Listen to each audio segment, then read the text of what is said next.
little prayer. It's an offering.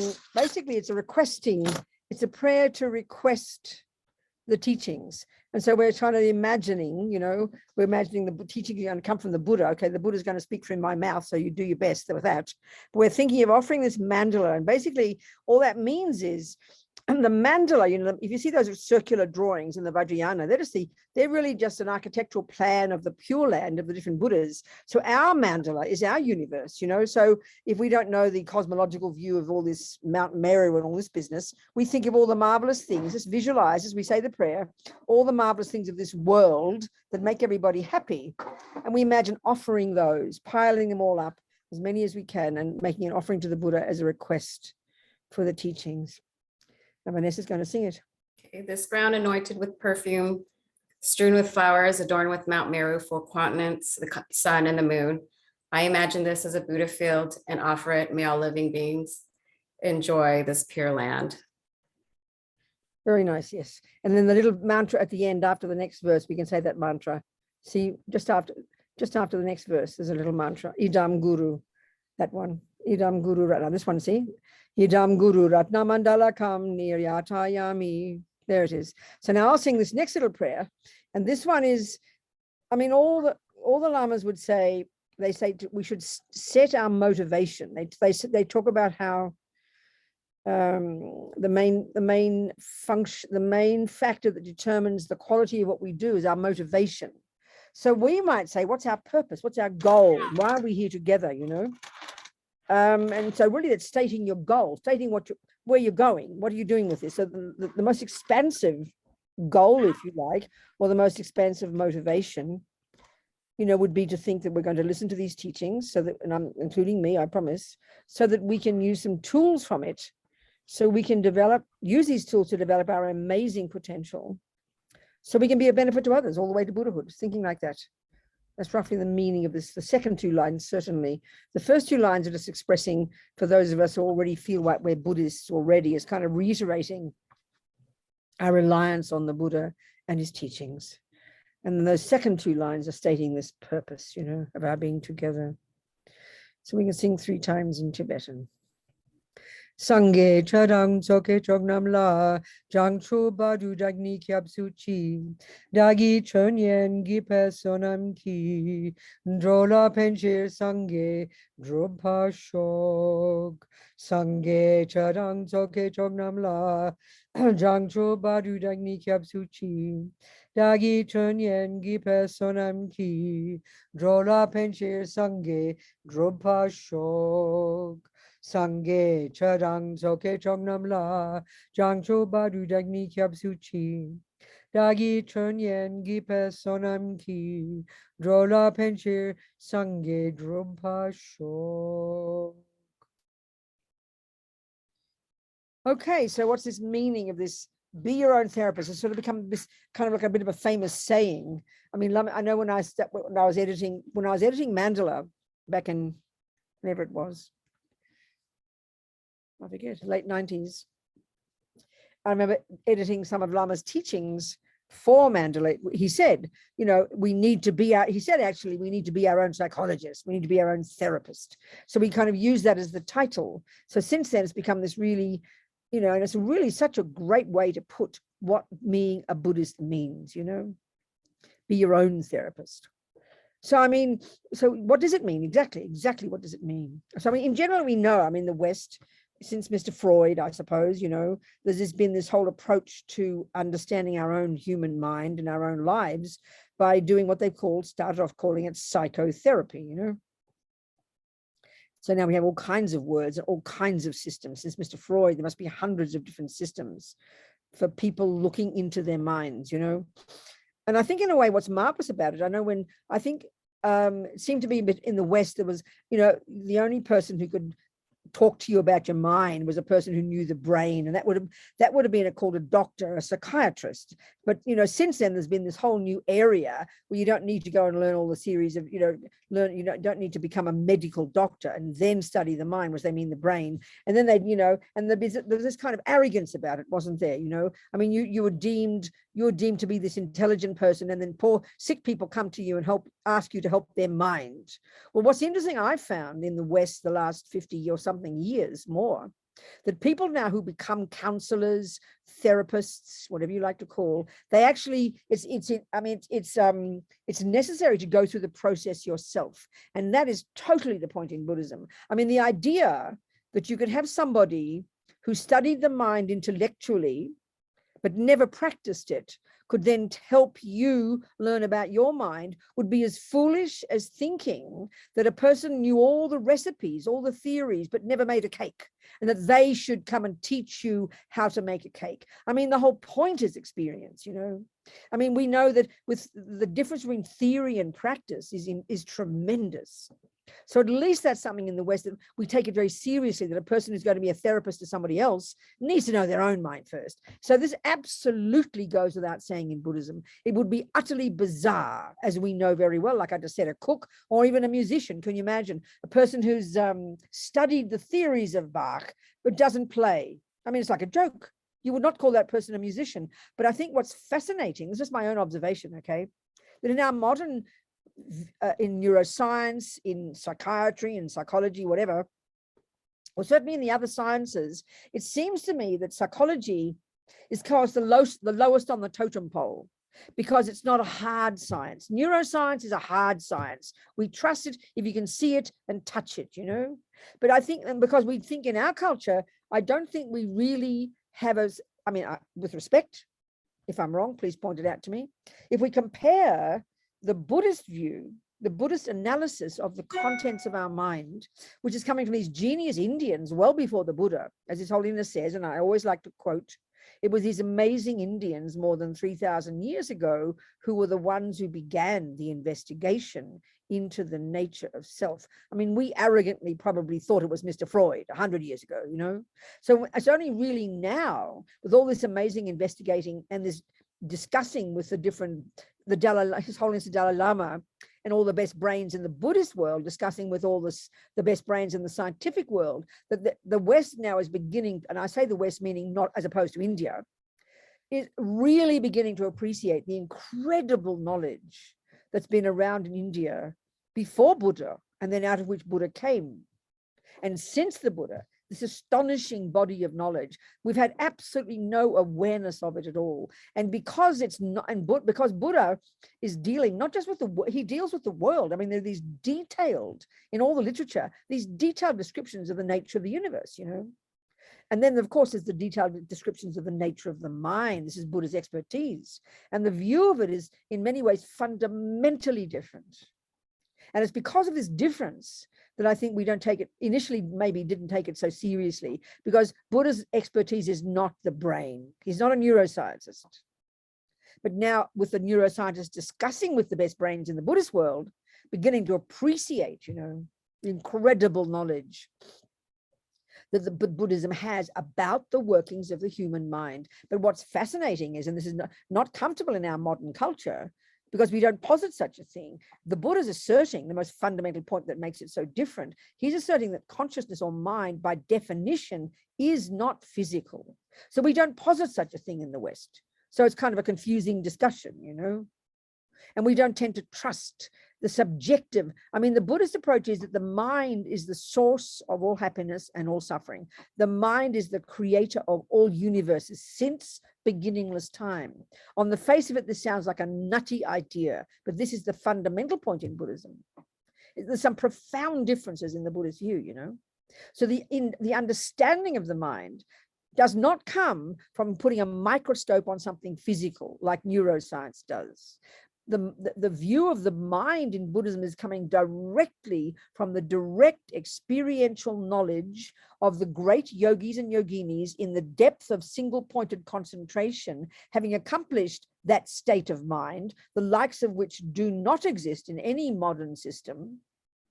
And it's only now, again, we're appreciating this, that these genius Indians before the Buddha, they're the ones who invented this technique the world vaguely knows about mindfulness. It's kind of, it's coming from that. But this incredible, sophisticated psychological skill that's called, that's a type of you cultivate this single pointed concentration. Single pointed mean, because what it's referring to is an ability of the mind, but the point is at a much subtler level than the sensory and the conceptual. And we only posit the sensory and the conceptual in our culture, don't we? That's why it's mysterious, but people are beginning now to take it seriously.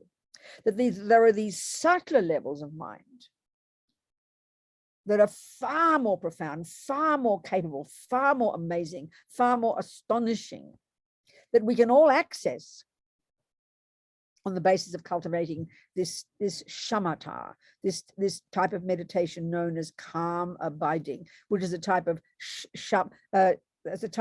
samadhi, single pointed concentration. Like I said, the likes of which do not exist, very simply, in neuroscience or modern psychology, but people are now appreciating and learning about it. And it's a totally outrageous technique. And all the knowledge of the mind, the detail, the precise, and we'll go over this over the weeks, the details of the contents of our mind, and the way the mind works, the epistemological model of the mind in Buddhism is totally fascinating. Scientists would be absolutely delighted, be blown out by if they were to study this view of the mind, the way the mind functions, the epistemological model. But you have to assume the view that we're describing the workings of the mind that is necessarily not physical. We're not describing the workings of the brain. And all this knowledge comes from the direct experience of those who've accomplished this single pointed concentration. That's where this information comes from. So if you read a decent book by a neuroscientist, by definition that the knowledge came from their own hard work using their microscope on the thing called a brain, and then their analysis of it. Well, here we're describing putting the microscope of your own mind, which is the subtler level of your own cognition, upon the mind itself. It's an astonishing view, an astonishing idea. It's utterly fascinating. So in Buddhism, you absolutely you must trust this inner process. This is the skill of the Buddhist approach to the mind. So, okay, 99% of us in this room today won't go off to the mountains, which means we've got to give up sex, drugs, and rock and roll, and mortgages and dogs and cats and all the rest, and all our worries, in order to accomplish single pointed concentration. It demands, even the most Pabongka Rinpoche in his 1920s Lam Rim book said maybe the best yogi, the best qualified meditators would take 6 months to accomplish it. Well, these days would take several years to accomplish in this very specific rarefied environment, So while most of us won't achieve that level of concentration, therefore we won't see directly the truth of this view of the mind. We can take it as our working hypothesis, and we can take the approach of this view and apply that approach. So what is that approach? The simple point the Buddha makes, and it is simple technically, but to do it, oh my God, don't hold your breath, okay? But it is a doable job. The simple point is this, and I quote this a lot, the job of being a Buddhist is to work on your mind. And what that means is very precise.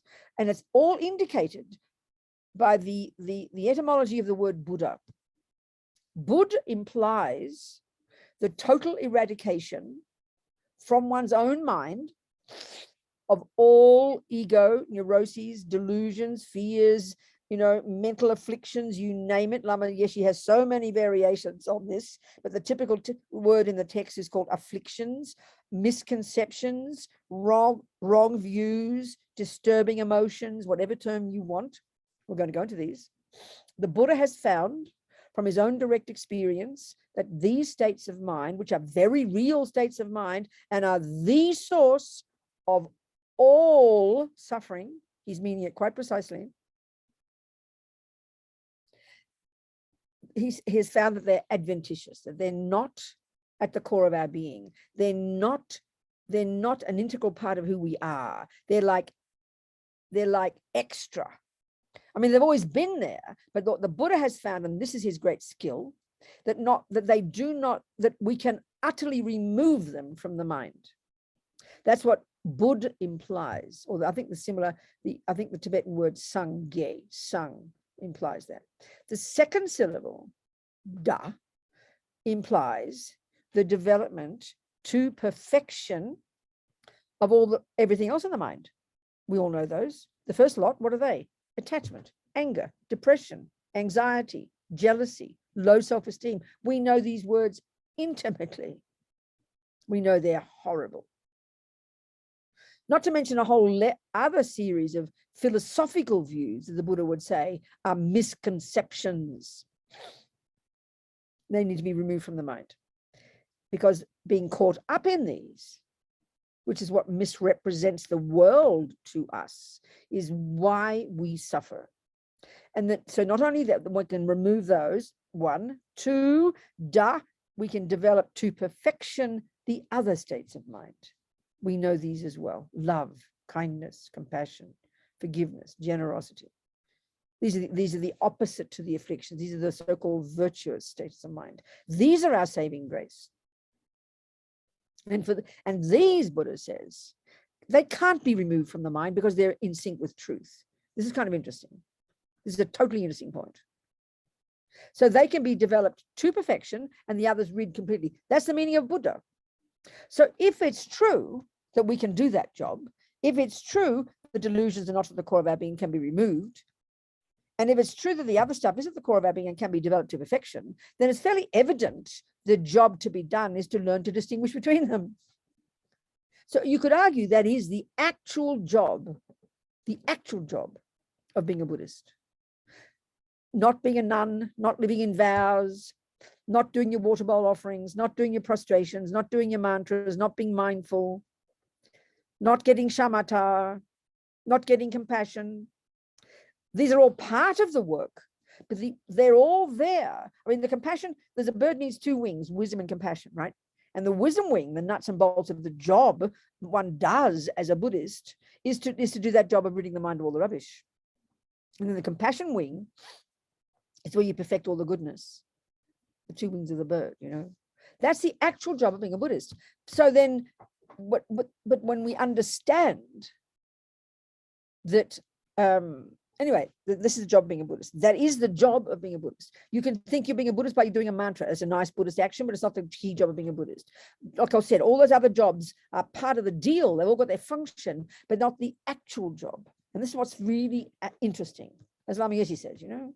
So if you look at the Lam Rim, and you look at the different stages of practice, the very first stage of practice is don't worry about your mind. Just back off and control your body and speech, you know. Control the servants of your mind. Don't kill, don't lie, don't steal, live in vows, yours a purification. That's the first level of practice. But that's not unique to the Buddha. That's called living in ethics. A good communist does that. You know, mightn't call it karma, but good communists, good Christians, good Muslims, good whoever have ethics. That's the first stages of practice. Control your body and speech. Buddha's got his own logic for it. Then you get to the next level, which is the middle scope of the Lam Rim. That's where you start to be a Buddhist. That's where you start to get to the heart of the problem. That's where you learn to be your own therapist. You learn to know about the human mind. And you learn to, so that's when the job really starts. So, you know, we can say we're being a Buddhist, we'd like to be mindful, we're saying we can be compassionate, we say mantras. They're all necessary practices. Utterly, you can't go without them. But they're not the heart job.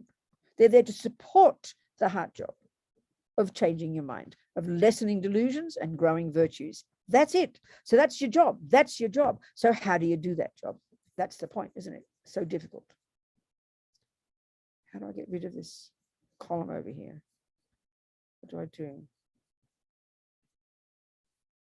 No, just a minute.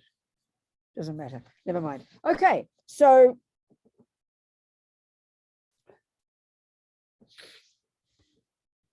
first of all, you know, so they're all working, you know, everybody's working. So if the job is to lessen and eventually get rid of attachment, anger, jealousy, and then of course the root problem, the subtlest one, this primordial grasping at an intrinsic me, which is so abstract to us, we just don't even know what it means. The job is to get rid of all these. And then on the basis of this, we can then learn to develop the virtues. This is the job. So we have to distinguish between them. So why is this? The words are really simple. Lessen delusions and grow the virtues. It's pretty simple. But obviously the first job to do, the first thing to know, you can't just go off and do that because you don't know what Buddha means by a delusion and you don't know what Buddha means by a virtue. We have to look at his definitions. We don't use these words. I mean, maybe the word delusion we use, but in general, one of the two terms in Buddhism, we've got the negative or neurotic. I use the word neurotic, one of Western words. Negative or non-virtuous. Broadly speaking, they're not totally synonymous, but for our purposes here, let's say they're synonymous. So we've got the negative, non-virtuous states of mind, and then you have the positive, virtuous states of mind. So as soon as you talk that way, you're going to notice in modern psychology, we do not use words like that because they sound so judgmental. We can't bear talking like this. So if we hear Buddha say virtuous and non-virtuous, it's, oh God, here we go, religion, But it's his terms, and he's speaking psychologically because he's talking about the mind. He doesn't have a term like soul. We're so used to thinking that if you're spiritual, you're talking about a soul or a spirit, something different. But Buddha has a term like that. He uses the word mind. He uses that to refer to all your thoughts, your crazy thoughts, your positive thoughts, your emotions, your feelings, your unconscious, your subconscious, instinct, intuition, and these subtler levels of mind that you eventually access when you've got shamatha, and which eventually, to get rid of the delusions and achieve your nirvana, because that's all that refers to, you need to act, you need to get this shamatha, because the job can't be done at the gross level. So first of all, you have to then know what he means by a virtuous state of mind and a non-virtuous state of mind, a negative state of mind, a positive state of mind. We need to understand, because it's unique to the Buddha. We all know the word attachment, but we have to know what he means by it. And his definitions are really specific. And the function of these two different kinds of states of mind is really specific. When we understand this function, that explains to us how we can do the job of ridding the mind of all the rubbish and growing all the goodness, Because that's already a shock. This is so shocking. I remember one woman in a class recently, and it's understandable. She burst into laughter. She said, that sounds insane. How can you possibly talk about getting rid of all anger, all attachment? It's sort of like cutting off a half a person. And why? Because the assumption in our culture, which is really clear, isn't it? That our assumption is that a normal person has some anger, some attachment, some anxiety, some jealousy, some love, some kindness, some intelligence, So in other words, we give equal status in all of our models of the mind, in neuroscience, in psychology. Think about this point. It's a major point. We give equal status to all of these different states of mind, the assumption being that a normal person has a little bit of all of them. And in fact, this woman, it was so wonderful the way she responded. And I understand. She burst into laughter. She said, that's ridiculous, she said. Because it sounds like it. Because our assumption is to be normal, you need some of those. You'd be abnormal if you didn't have them. And this is the hardest point for most of us. This is really the hardest point to get. The words aren't complicated, but because we have such deep assumptions about these states of mind, and our analysis of these states of mind, and our analysis of the causes of these states of mind that are completely different from the Buddha's. So it really takes us time to kind of reprogram our thinking about them, But if we want to study Buddhism, we need to do this. So what then is a so-called negative or non-virtuous state of mind? What do those words mean? Because it sounds to us very judgmental. Like I said, we would never talk like this in our modern psychology, And therefore, what is a positive or virtuous state of mind? Well, let's just use a couple of pairs. Like a pair could be attachment and love. Attachment is in the negative heading and love is under the positive heading. So the key characteristics of the negative or neurotic states of mind, or deluded states of mind, or disturbing emotions, whatever word you like, there are two key functions. And one is they're very disturbing. To whom? Well, the person who's having them. So, I mean, this is pretty easy to prove. Check the last time you were anxious, jealous, depressed, low self-esteem, angry. It was so obviously painful. But we're so used to this. We're so familiar with this. But our big problem here is, our big problem with this is we know the anxiety is painful. We know the depression is terrible. But our analysis of the cause of it prevents us from trying to investigate the state of mind itself, which is the Buddhist approach. So what we try to do, we're convinced that it's because I think my boyfriend's cheating on me. I think I'm going to get sacked. I think I'm going to get COVID.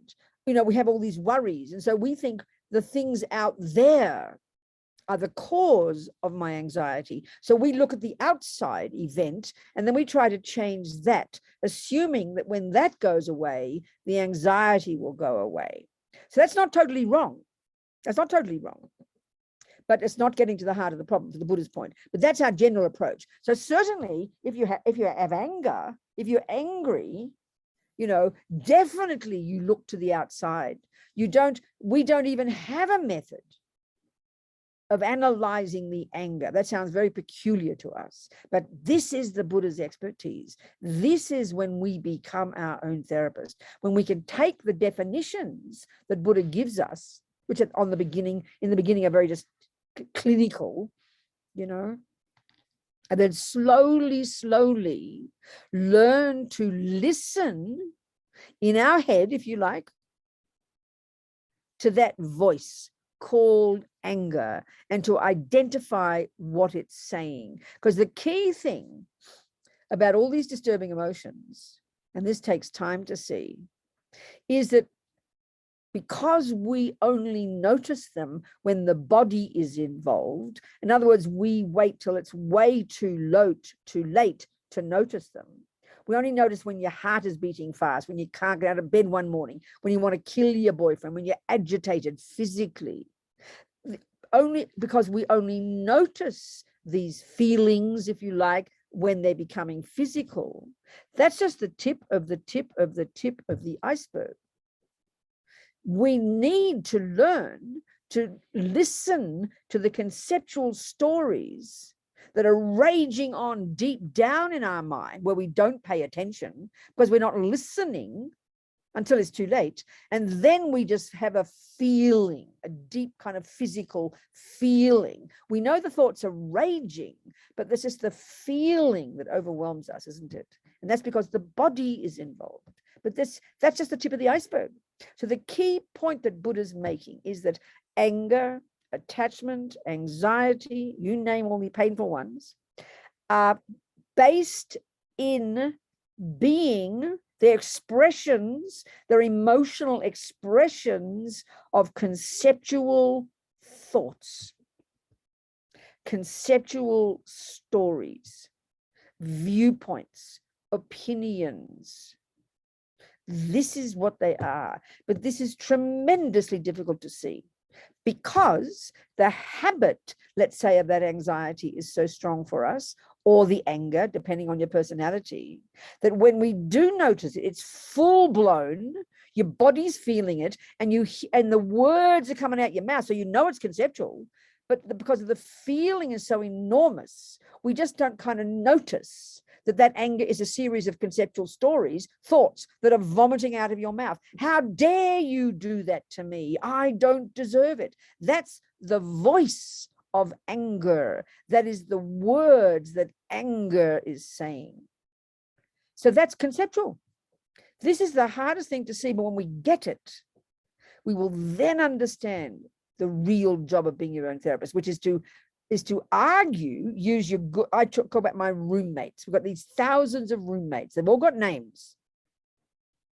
Every millisecond you're having a thought, and every one of those thoughts is a precise thought. But because for us, it's just a jumble. It's like a big soup of emotion. We don't hear it so precisely. And it's only when we've cultivated some mindfulness and developed a daily practice and paid attention to what's going on in here, instead of only what's going on out there, that we will begin to notice that this emotion called anger, attachment, jealousy, pride, they're just the expressions of these elaborate conceptual stories deep in the bones of our being. And it's those stories we have to learn to listen to. And then this is the simple point, they're conceptual stories. So now listen.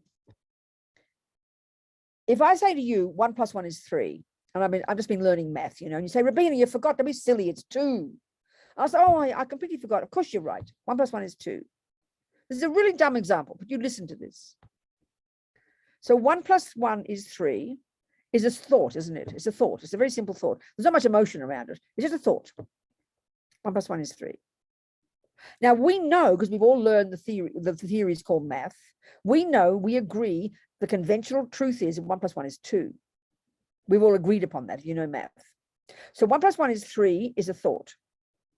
And it was in my mind. And then you reminded me that actually I know it really, but I forgot. 1 + 1 is actually 2. Well, that's a thought as well, isn't it? So there are two thoughts. One thought says 1 + 1 is 3. One thought says 1 + 1 is 2. Now we happen to know, and this is a key point for the Buddha, that 1 + 1 is 2 is the relative truth. We all agree, based on the system of math, that 1 + 1 = 2. So that's a truth. It's a truth we can prove in relation to the theories of math. It's not an absolute truth. There's no such thing as an absolute truth. That's ridiculous. It's a relative truth. So when I said, you're absolutely right, Vanessa, 1 + 1 is 2. So now what happened? The question is this, what has now happened? Once I've got the clear thought, 1 + 1 is 2 in my mind, what happened to the previous thought? It's a very simple question. What happened to the thought 1 + 1 is 3? Well, I'll tell you, it went. Where did it go? It disappeared into a puff of smoke. Why? Because the truth, the thought 1 + 1 is 2 replaced it. So the knowing the truth, reality, how things exist, 1 + 1 is 2, remove from my mind the misconception. So this is how you get enlightened. Because Buddha is saying the key function of all the virtuous states of mind, first the relative virtues like love and compassion and kindness, but finally the final wisdom that about emptiness, these thoughts are all thoughts as well. They're conceptual stories, but they are in sync with reality. And what's the reality that they're in sync with? Not math, not music, dependent arising. Buddha says the universe exists within the natural law of dependent arising, that everything is existing interdependently. Flip it over, that means emptiness. That's reality, Buddha says. He didn't make it up. He didn't invent reality. He's not like Christian. He's not like God, who creates everything and then tells us to believe it. I'm not being critical. That you can have that view if you like. Buddha is in touch with reality. That's what we mean by science. Scientists do not make up botany. Clever people have observed growing things. Things grow naturally. Clever people have observed that process, have articulated it, codified it, and then presented the law. They didn't make up botany. Nobody made up mathematics. Some clever Arab way back when, instead of those silly X's and L's that the Romans had, he came up with a 0 to 9 or whatever he did. He didn't make up anything. Numbers, there've always been 2 trees in that spot for several thousand years, but we just didn't call it 2. So language is a way of expressing natural laws. That's what scientists mean, and that's exactly what Buddha is saying. So the natural law that runs the universe for the Buddha is the law of karma, for example. It's an example of dependent arising. So, of course, Christians don't talk about karma. Hindus do, but modern scientists don't. That Buddha didn't make up karma. He has observed the workings of the human mind and observed that everything everybody says and does and thinks, produces experiences. There's another whole discussion now. So the Buddha's telling us that the deluded states of mind, the neurotic states of mind, the disturbing emotions, are literally misconceptions. Literally are misconceptions. And because we've had them for so long, we run to them like a magnet. And not only, and this is the tragedy, as Lama Zopa says, that they're so habitual in our mind that when anger is in my mind, the person out there looks ugly as sin. We know that. When attachment is in my mind, the cake will look totally divine.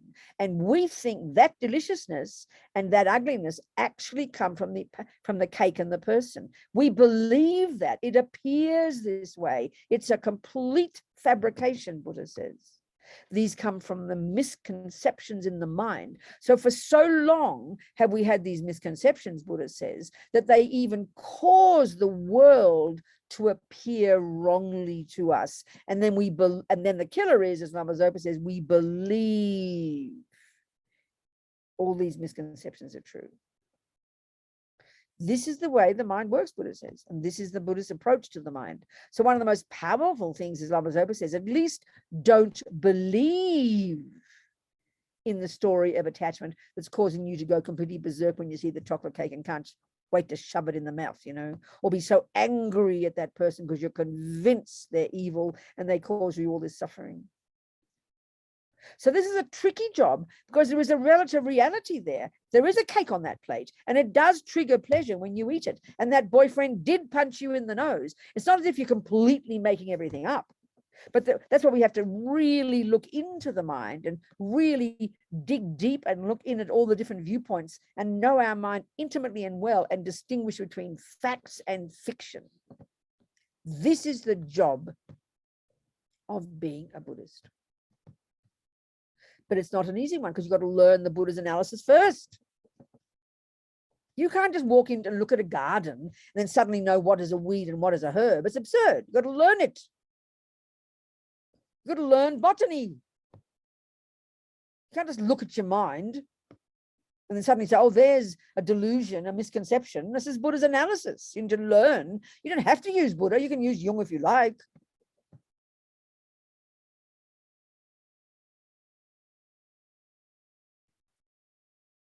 So Buddha says there are thousands of these misconceptions in the mind. They always talk about 84,000, you know. But he narrows them all down. He calls them the poisons. He narrows them all down, as we know, to the 3 poisons, the 3 toxic emotions.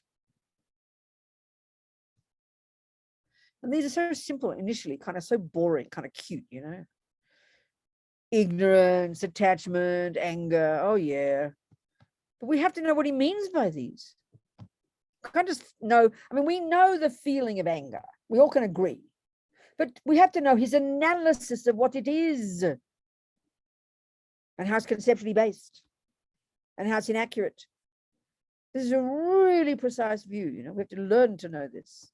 Then we have the tools to navigate our own mind and begin to catch at least at the gross level, starting point, the grossest emotions, you know. And then it goes more and more sophisticated from there because these delusions go to incredibly subtle levels. It's like layers and layers, and you can't rush the job. You just got to do it according to your own pace, you know.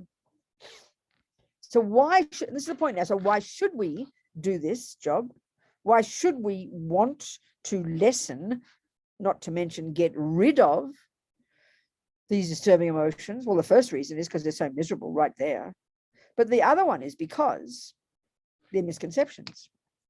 So when you act according to that misconception, you say and do actions, you say words and do actions on the basis of that misconception, then this is the process of karma. So really you can't understand. You can study the mind without studying karma because they're separate bodies of knowledge.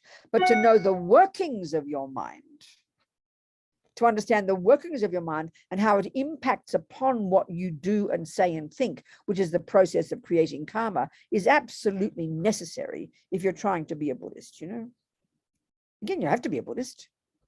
And you don't even have to study karma if you don't want to. There's lots about Buddhist psychology that lots of people in the world love and do and use, but would never think about karma. And still it's valid, you know, nothing wrong with it. But there's an intimate relationship between the mind and what we do and say. And the Buddha is saying that everything we think and do and say is the process that programs our mind and turns us into the person we will become. Speaking very simply. So a very good analogy for that, we know, I mean, Lama Zopa says we can mold our mind into any shape we like, which is a lovely saying. So I find this very fascinating. Please listen to this. It's very fascinating. We know that is true in our modern world. We are geniuses at molding our minds into the minds of a carpenter, a musician, a physicist. You name it. Look at the bodies of knowledge we have. And we are geniuses at accomplishing these. So what you're doing simply, you begin by not knowing one word about carpentry, let's say. Not a single thing. Your mind has absolute ignorance about carpentry, but you know very well there are very good carpenters there who have accomplished the skill, who've molded their minds into the mind of a carpenter. We don't think of it this way, but think about it, because if their mind is not thinking like a carpenter, their hand certainly cannot do the job of a carpenter. It's so obvious, but we don't make this distinction in our world. We just think of a person as this unified entity, but we're made up of the body, we're made up of the speech, and we're made up of the mind. And Buddhism got this approach to each of these three. And everything is obviously starting with the mind. So you don't know anything about music and you start to learn musical theory. Well, what are you doing? You're molding your mind into this ingenious, brilliant person who knows all about music theoretically. That's the mind, isn't it? Then your fingers can play the piano. So we know we can mold our mind into any shape we like, but we don't know that when it comes to emotions. We have a completely different set of rules when it comes to the emotional part of us. Look at us. We don't believe for 1 second that I should mold. I mean, we want to become a happy, wise, content, fulfilled, loving person. That is certain. But we don't think it's got much to do with our mind at all. We think it's got to do with other people and events. Look at our and I. We spend all our time molding the world into the shape we want, thinking that when I get the right cake, the right boyfriend, the right job, then I will become a happy person. Well, Buddha says it's literally the opposite. We have to mold our mind into the mind of a happy person. And what does that look like? A mind that is less attached, less angry, less jealous, more self-confident, more kind, more compassionate, more content. That is a happy person. And the job comes from changing your mind. Just like becoming a carpenter or a musician. There's not a fraction of difference. It's quite shocking to hear this. But this is the point. This is Buddha's expertise. It doesn't mean you don't work on the outside world. Of course you do. But you learn to get rid of the misconceptions that lead you up garden paths that only produce an unhappy person. So this is also the shocking point. Rinpoche said one time that the vast, and listen to this, it sounds too shocking to be true, but you listen. The vast majority of all human beings on this planet have absolutely no idea that what goes on in their mind plays any role at all in their lives. This seems too shocking to be true, but you think about it. The world for us is everything we look at and think about and see and taste and touch and smell and try to change. We don't even if we don't even know that what goes on in our mind plays any role, we don't even know what goes on in our mind because we never look. And if we do notice, we blame the outside. Why are you happy, Robina? Oh, well, Fred was so kind to me. Why are you angry, Robina? Well, Fred was unkind to me. In other words, we see our mind as this kind of passive responder to the outside world. And we have no choice about what goes on in our mind. We really believe this. Of course I'm angry. Look what he did to me. And I'm allowed to be angry, we will say. Why are you suffering, Robina? Look what my boyfriend did to me. Do you think your anger is playing a role? What do you mean? I'm allowed to be angry. It proves we don't think anger has anything to do with our suffering. I mean, it almost seems shocking, but look at our analysis. This is why it's so hard to hear what Buddha's saying. And then when we do hear it, we hear it as judgmental. Oh, you mean it's my fault? That's how we hear it. Because the irony of ego is like we're like innocent victims, you know.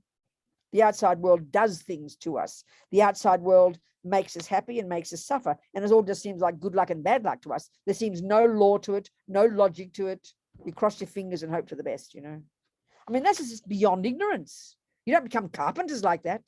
You don't become musicians like that. We've got systems, methods, tried methods. This is Buddha's expertise about becoming a happy person. That's it, people. But it's the hardest job we'll ever do because of these misconceptions.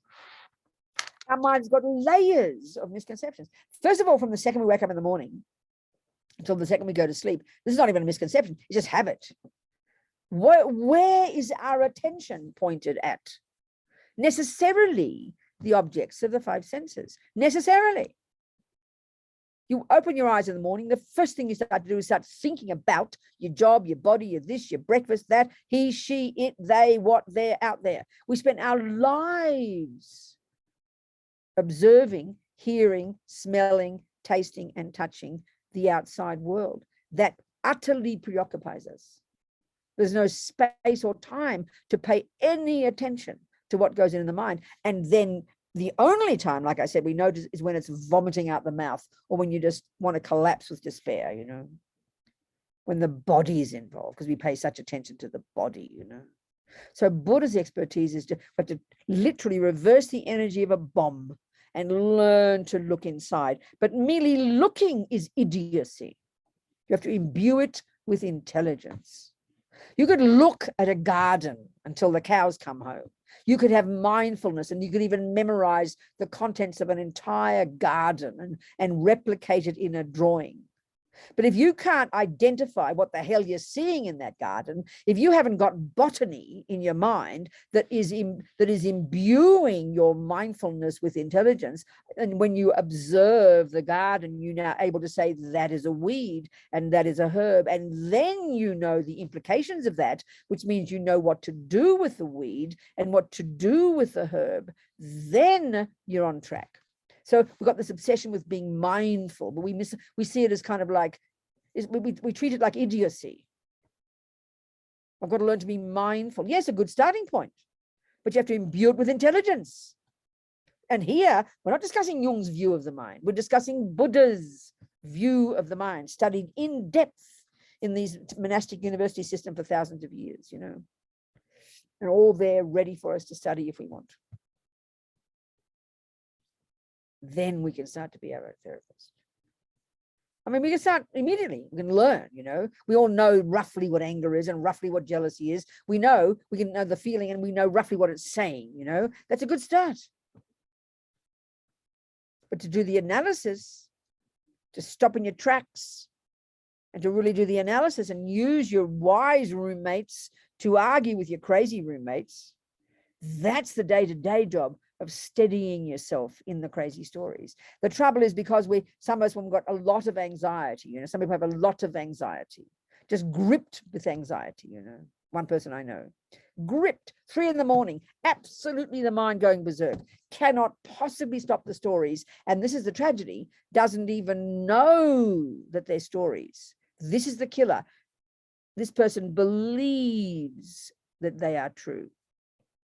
This is the worst, the most despairing, the most shocking thing. As Lama Zopa says, bad enough that things appear distorted to us, that anxiety is totally over-exaggerating the badness of yourself, for example, and seeing all the dire consequences.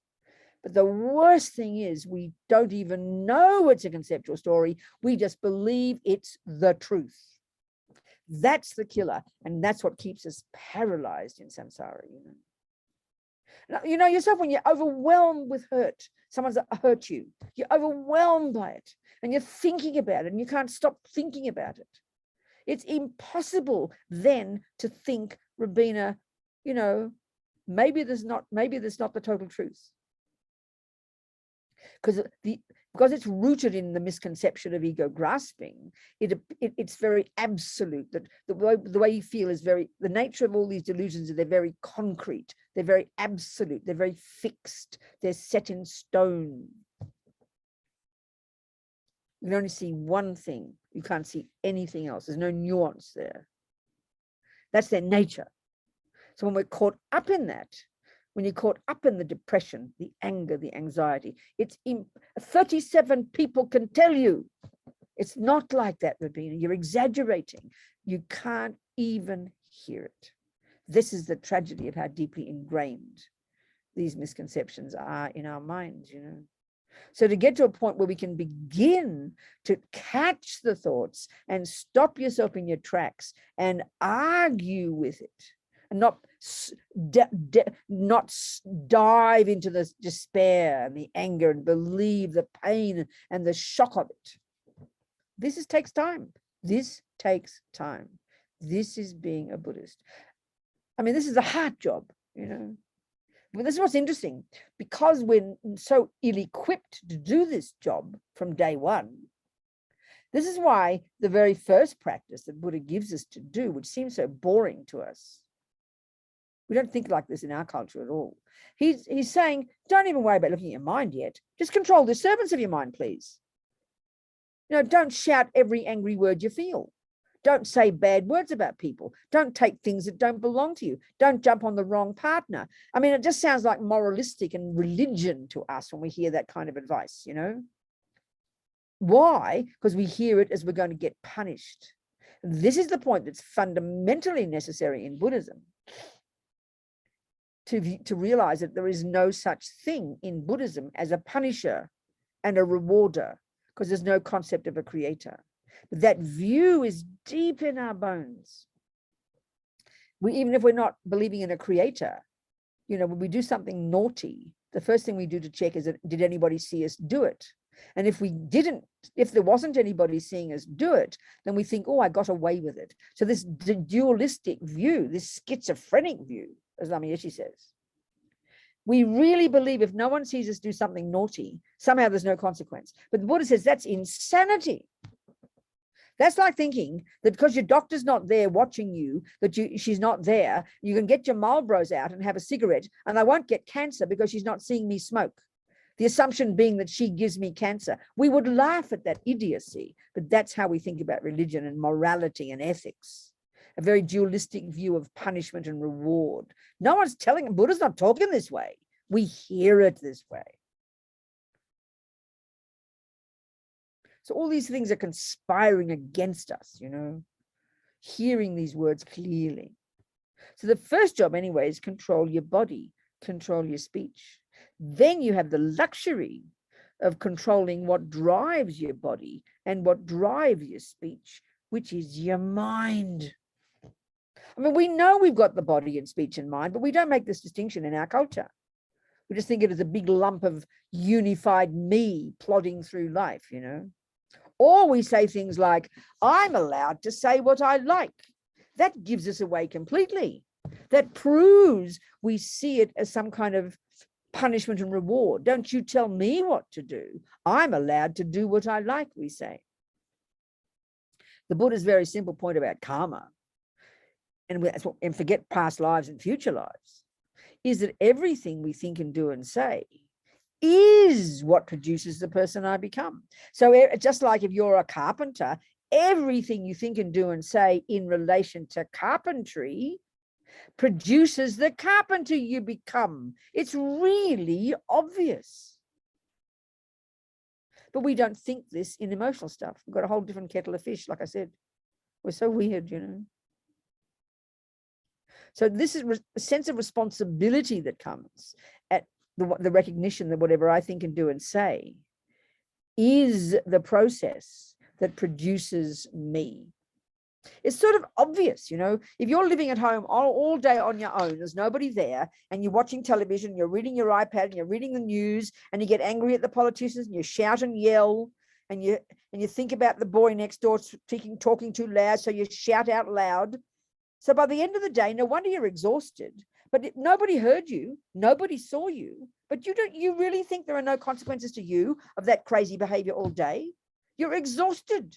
You spend probably 1,000 negative thoughts, 2,000 negative words, and you think it has no consequence. You think it doesn't produce the person you become. This is how demented we are. We don't even notice that what we do, say, and think produces the person we become. We think we're produced by somebody else. It's really quite schizophrenic. Lama Yeshe would talk like this. It's very fascinating. When we begin to get that accountability, wow, we really become grown up, you know. It's got nothing to do with judgment, punishment, reward. Nothing. There's no punisher. There's no rewarder. We do things to ourselves. We produce the person we become. When we can get this, we've really become grown up, I tell you. So I've raved on for 1 whole hour. Now it's your turn to ask me questions. Come on.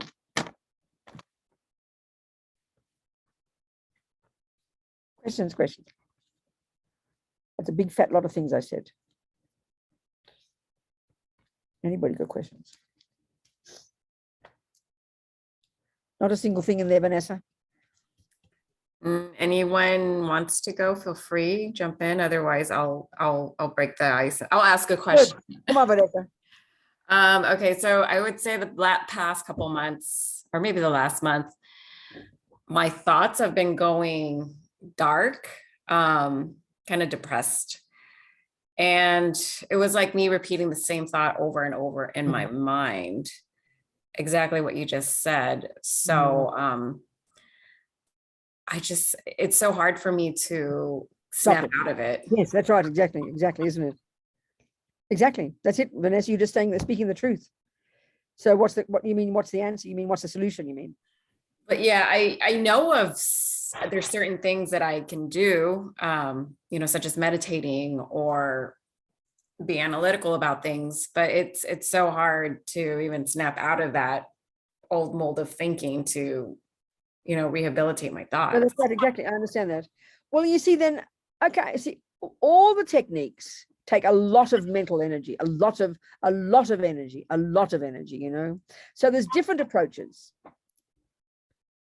So you can see it objectively, you understand, you know. So the thing is, one approach is, there are several approaches. One approach is, if we can, to try and observe the thoughts, know that they're thoughts, know they're uncontrollable, but to try and step back.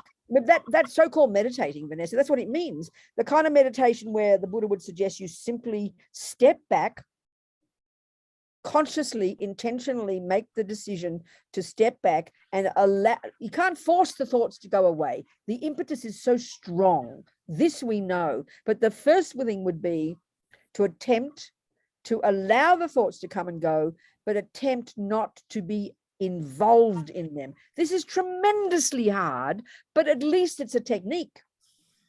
One of the misconceptions is we've got to make them all go away. It's impossible. I mean, until we're highly advanced, Vanessa, we have no control over our thoughts. They're just going to come regardless, because the impetus has been there so strong. But the first technique would be, at least, but that demands a big decision, Vanessa, to observe them. Sort of like at the moment, it's sort of like you got all these people outside on the street saying all these words, and you are completely believing every word they say. So you can't stop them from talking, but one job you can do is at least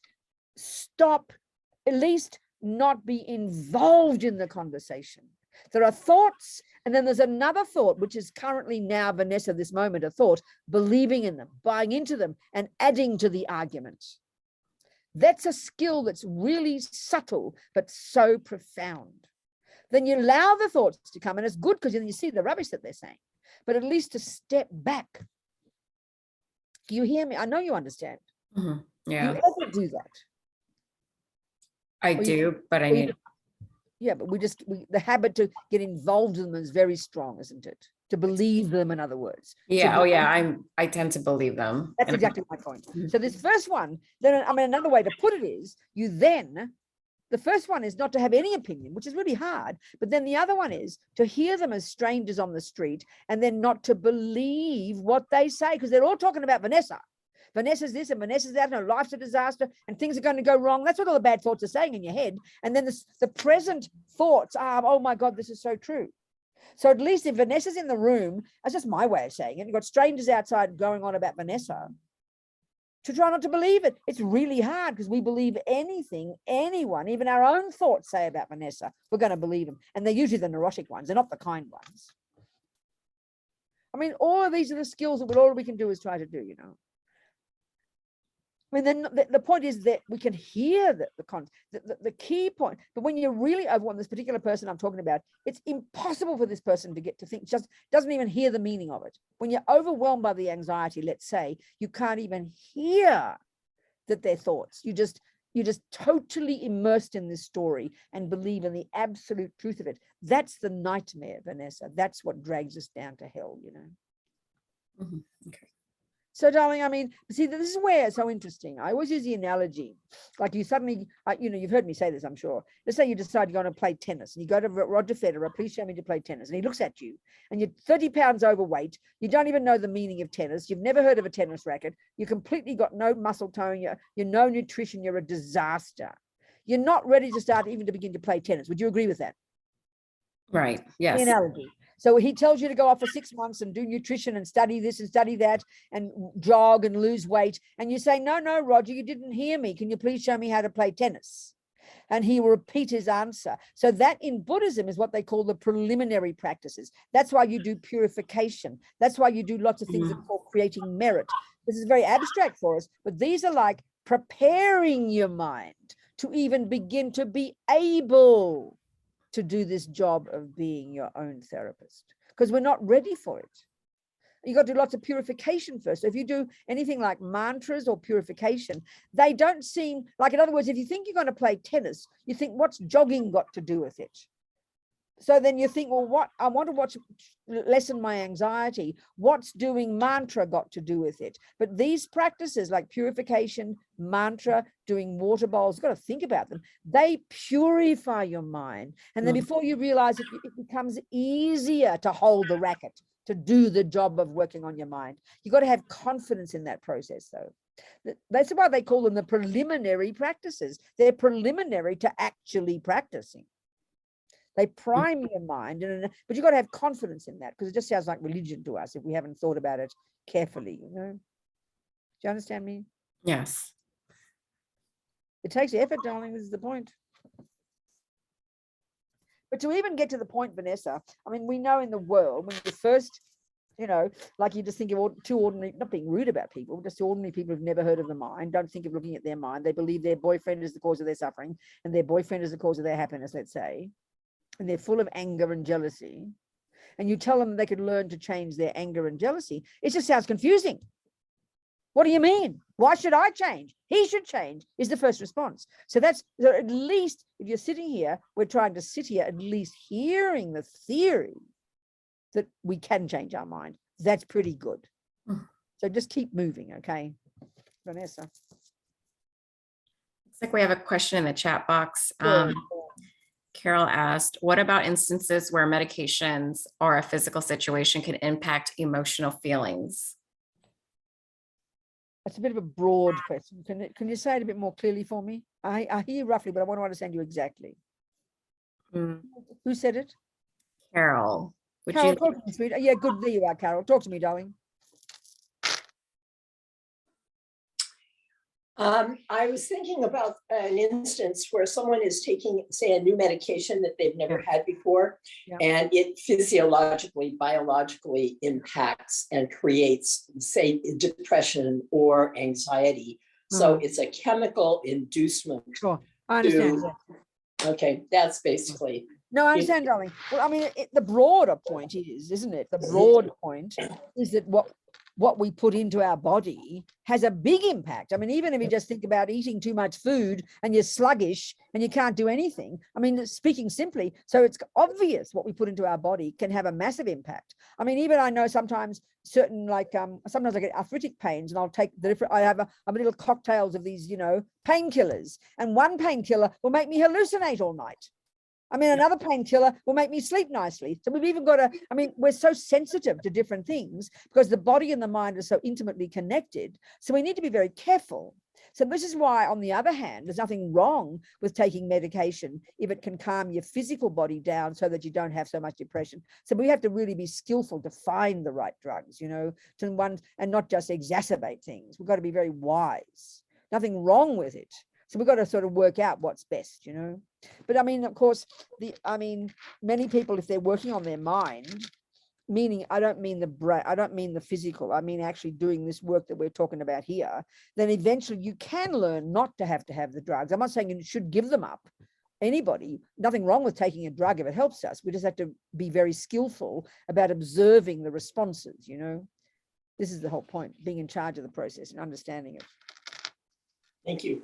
And I think the other thing is too, I mean, it's like all the names we have for all our mental diseases these days, and every second person's called bipolar, you know, autistic, you know, words. We have all these words, AB, ADD, ADHD, and all these other words we have.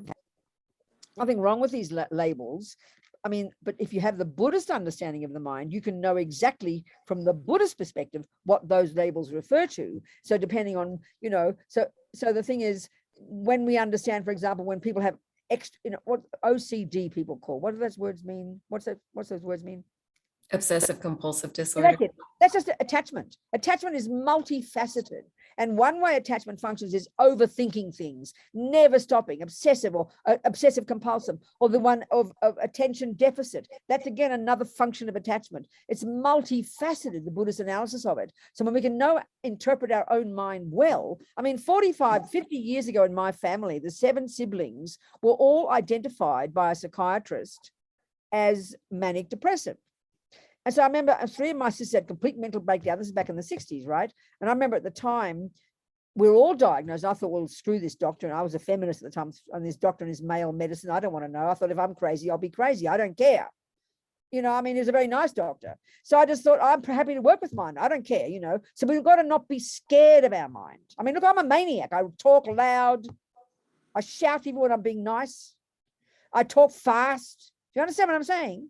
So we shouldn't be scared of our mind. We're so worried about the mind not being kind of some vague idea of a normal mind. We're all very different. And we can all learn to know our mind and understand our mind and be the person we are without trying to fit into some kind of narrow shape. So we should not be scared of what's in our mind. If we need help, get help. Take drugs. But you've got to know your own mind and your style. So if you've got a busy mind, doesn't mean you can't be a happy person. A happy person doesn't mean a quiet person who only has 2.5 thoughts. How boring. You can be a busy person and be a happy person. You can be a quiet person, but be a depressed person. So you've got to not fit to these narrow shapes, you know. So be brave, people. Know your own mind. Know you can learn to understand it. Know it's your mind. Know it's not set in stone, and we can change it and be the person we want to become. It's really important. For some reason, I always had confidence in that over the years, you know, and still, even though I'm a maniac, I still try to have confidence in that. Do you understand what I'm saying, people? Yes. Isabella has a question. Yep. Isabella, darling, talk to me. Hi. So I was wondering if there was a more scientific way of explaining purification to me, because I understand changing my actions in the now and what I move forward with, but I've also heard and practiced purification prayer for actions that are already done or in the past. Or like I got this little card from Machupa College here in Portland. I know the one exactly, yes. So let me talk about it, Isabella. Let's try and talk about it in a really down-to-earth psychological way. Okay, exactly. It's a really good question, darling. So, okay. A purification practice would consist of a series, we do it at the end of the day, it's got a series of steps. We call them the 4 R's. Now, the first one's regret, The second is reliance. The third is the remedy. And the fourth is resolve. Let's just analyze it carefully. Okay. So now let's say you badmouth your you badmouth your boyfriend all the time. Let's just say, or your girlfriend or your dog. I don't care. So your first step is, you do that action. You know it causes you pain. You agree with that so far? It's painful for you. Forget about the other person. So the first step is to acknowledge that we said or did something. Now that's a mental step, isn't it? It's a mental process, isn't it? You did something with your mouth, you badmouth somebody. And if you have the view in general, do you take a view in general? Does it make sense to you logically that whatever you think and do and say produces you day by day? Does that make sense to you psychologically? Yes. Okay. That's all the karma means. So therefore, you know that you don't want to produce a mean, angry, ridiculous person. You don't want to become that person, do you? You'd rather become a nice, patient person. Let's just say. So your first step in fixing it is you have to acknowledge what you did. And who do you acknowledge it to? Yourself. You're thinking, oh, Isabella, what did I do today? I did badmouth Fred. I mean, look at the pain it causes me, and I'm sick of this bloody suffering. You're talking to yourself. So that's a mental process. Would you agree with that? Yes. So already are you not healing your mind? Because bad-mouthing your boyfriend came from your anger and your impatience, which is your mind. And now you're taking responsibility for it to yourself. And you're thinking, I'm sick of this habit. I don't want this pain. Do you understand? Would you accept that? So that's a thought. Yes. So that thought counteracts the previous done. So as Lama Yeshe says, the mind is what makes us do negative things. So you purify it by changing it, by doing positive things with your mind. It's a very logical process. Yes. So it changes my mind, yes. But I don't understand how it could purify the created karma. Okay. No, okay. It can't purify, create. No, it can. Okay. If we think that anger is a tendency in your mind, you accept it. Yeah. And that's all past karma means. Due to having been angry before, you have a tendency to hit you. So there are imprints in your mind. You've done some programming of anger in the past, and that programming is there, and that's feeding into your present anger. And if you continue it, it'll produce in the future anger as well. So by now acknowledging it, regretting it, and this is to do regrets for your own sake. I'm sick of this suffering. I'm sick of this boring old habit. I don't want this tendency to keep growing. I don't want this tendency to keep growing because I'm sick of the habit. It's like compassion for yourself. That automatically lessens and gives you the courage to go to the next step where you will then have compassion for the person you harmed, which counteracts the anger. Then you'll, maybe do these Sanskrit mantras. That's where that sounds a bit esoteric to us. But just by, if you know a mantra has a particular meaning of love and compassion, and you repeat it, you're applying love and compassion. And then the fourth step is you make a determination to try to change. It's all your mind. It's all, karma's just your mind. It's just your mind. It's just your mind.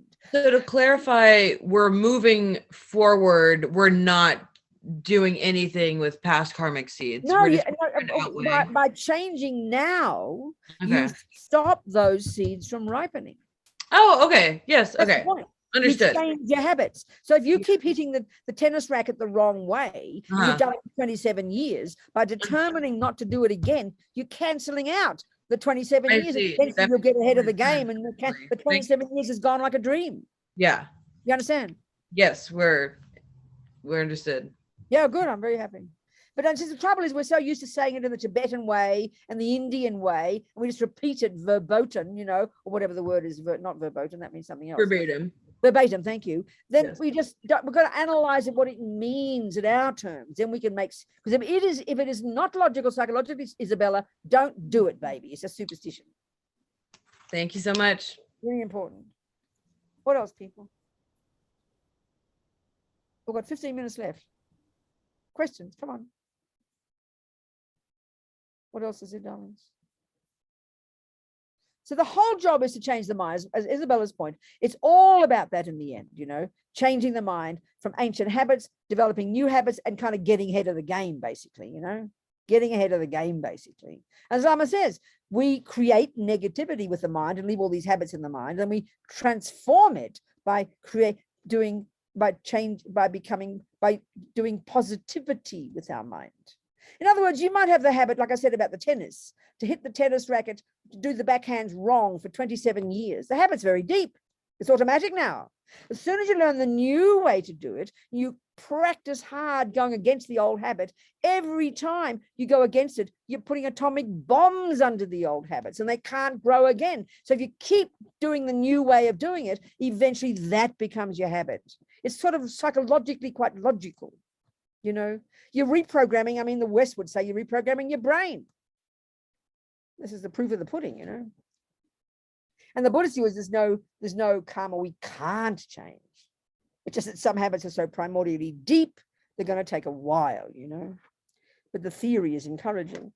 There's no thought we can't change. There's nothing set in stone.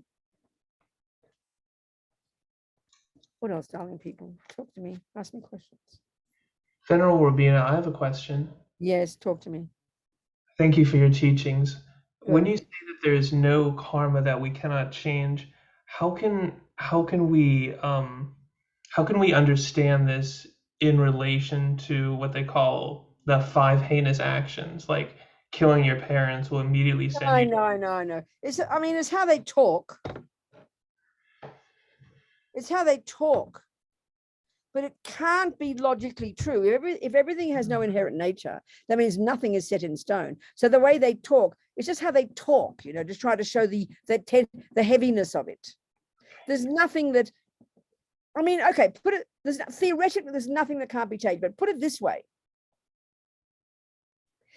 If there's a person who is so deluded in this life, so unhappy, so deluded, so really mentally, extremely mentally, deludedly, mentally ill, and we know lots of people are like that, and I'm just talking, you know, extreme levels of attachment, extreme levels of rage, extreme levels of paranoia, you know, or like these poor boys who go out there and buy their bloody guns and go and kill 47 people, you know, because they read about it somewhere. It's because of the intensity of the habit that we bring with us. So you could argue if the habit is so strong in somebody, nothing in the universe can stop it from happening because the impetus is so enormous. So you can say, we can see that's true. That can be the situation, but still it does not deny there's not a single action that theoretically can't be changed. It's so hard to find all the conditions in which it can be, that's all. Because the conditions are so heavy. I mean, I always think about that man. I find this one so fascinating. That fellow who went to the hotel Las Vegas, was it? And brought all those big suitcases of big guns. And what was fascinating about him, and I just think this is very interesting, everybody was beyond shocked. His family, everybody said nothing. There was not a single piece of evidence in his entire life, nothing in his computer, nothing that he ever said, ever indicated even remotely these thoughts. So in other words, they must have been so buried deep in him in the most obsessive way, unstoppably thinking about murdering. So this is how habits are. One of my friends on death row, Mitchell, who's a Buddhist, and he tells me about one of the guys there. I know this guy, very laid back, very relaxed. And he said to me, Robina, he thinks of torture all the time. So we know ourselves, when we start to look into our minds, you know, even if it's attached to food, even if we're attached to jumping on girls, but it's so buried down that we've managed to behave nicely. We don't follow through, but it's unceasingly in our mind. So that fellow in the Las Vegas guy, he gave his girlfriend money. He sent her to the Philippines. He behaved like a nice person, but there must have been this total drive from past karma that he could never stop thinking about these guns and these killing. And finally, he just went and did it. So if we look at our minds and we see our ridiculous habits, like thinking of eating food all day. I mean, people who do 5 hours of video games all day, you might be able to discipline yourself, but you just don't stop thinking. That's the way attachment works and habit. And it's terrifying. So when you're so deeply involved in it and you're following it through, not disciplining it, then you know there's no chance to change. It's like the train is going 4,000 miles an hour. You can't stop it. That's the heaviness of past karma. But if we have the good fortune to be able to have discipline, and this is where we have to really have some humility with ourselves. We know about our obsessions. We know about, we want to, you know, jump on girls all day, or look at video games all day, or look at pornography all day, or eat 14 pounds of cake all day, or do all the weird habits we have deep in our mind, you know, that we don't like to admit to, we feel so ashamed and embarrassed about, but they're past karmic habits. So we can have the courage to see them. And this is the powerful point. Have the discipline not to follow them, but to know that's incredible practice, but not to put yourself down because you can't stop the thoughts. That's my point to Vanessa. You know you want to jump on those girls all day, but you don't do it, which is amazing practice. And you just allow these crazy roommates to be there, and you don't give them any power. It's very uncomfortable because we wish they'd go away, but this is really powerful practice. So not to expect our mind to be perfect. There's so much stuff from countless past lives in there. And the more we see our minds, the more it will come to the surface, the more the dirt will come out. So we have to have a real understanding of that and be patient and humble with ourselves. Anyway, that was a long answer, Greg. It might be other points as well, but are we communicating? It was more than a point there. Thank We've got to you. be very kind to ourselves. I mean, even in Buddhism, in Western psychology, assuming you come from your mother, look, there's so much that's buried. Can you imagine, we're talking about countless bloody lives it's buried. So we've got to be ready for the hard work and to have our hands in our own shit, as a friend of mine who's a therapist and a Buddhist said. And all the dirt has to come out. I mean, this is the point when we start to really practice. We think, oh, I'm going to get better soon. Well, sometimes you've got to get worse first. I mean, I always quote this. One of my friends, Roger, an Australian monk who's been a meditator for like 30, 40 years ago, after years of intensive tantric retreats, you know, he was out of his brain with extra levels of rage and aggression. He was really distressed. And he went to Lama Zopa, and Rinpoche laughed and laughed and said, fantastic, the dirt has to come out. The dirt has to come out. And it's serious. So if that guy with the guns, he couldn't stop it. So if we can hear the garbage inside, and it's not being inauthentic, it's being intelligent, because the habits are so primordially deep inside us. So we have to learn to not follow them. This is the brilliant skill. So Vanessa, the habit for you maybe is just the depressive thoughts. So let them come and go, honey, but step out of them. This is the job we have to learn to do. But we want them all to go away because we can't stand the pain. We've got to just accept to live with them sometimes. We've got to live with these crazy roommates, but not give them power. Are we communicating, people? And I mean, Venerable, it's an intense thing, I tell you. I think one of the things that makes it especially difficult, whether you're talking about jumping on girls or eating cake, is like that's the only way that we know how to trigger a pleasant feeling. That's right, exactly. It's the point. Hard not to follow it. That's right, exactly. That's the thing with this fellow, the Las Vegas one. He just couldn't stop it. He had to follow it to the end. You know, there was the impulse was so intense. And can you only imagine the nightmare for his mind? Or my poor friend on death row. He at least he can't torture his roommates, you know, because they know about where he's at. So he's got to live with these thoughts. He can't do it. He just has to think about it all day. The nightmare, the pain, the suffering for him, you can only imagine it. And this is when we understand karma, you know. So at least we can hear the crazy roommates and know they're just habits and don't give them power. That's the miracle. That's the miracle. That puts atomic bombs under the habits. You know. I think it's a good point to finish, although it's not quite end yet. Any more questions? No, any more there, Vanessa? So why don't we just finish with 5 minutes of watching our thoughts, okay? Just. Oops, sorry, Rubina, accidentally muted you. We do have one more question. I saw someone hand go up. Oh, okay, go on then. Lorna. Go, sweetheart. Hi, Robina. How would you suggest going about arguing with the Okay. disturbing thoughts? This is the next step. This is the next step. This is the analysis bit. This is being your own therapist really intelligently. Basically, if you think of all these different thoughts in the head, there are the negative, neurotic, deluded, fear-based, I-based, distorted, exaggerating thoughts, right? So far, so good. And then you've got the wise thoughts. But the trouble is that because the negative thoughts, like Vanessa's example, they loom so large, they're so loud, and they dominate the conversation. So when I think of them all as my roommates, the crazy ones, the loud ones, the noisy ones, the negative ones, the depressed ones, the angry ones, the anxious ones are so loud and big that the poor virtuous thoughts, I mean, in other words, they're the habits, aren't they? I've never met a person yet who says, Robina, I can't stop thinking good thoughts.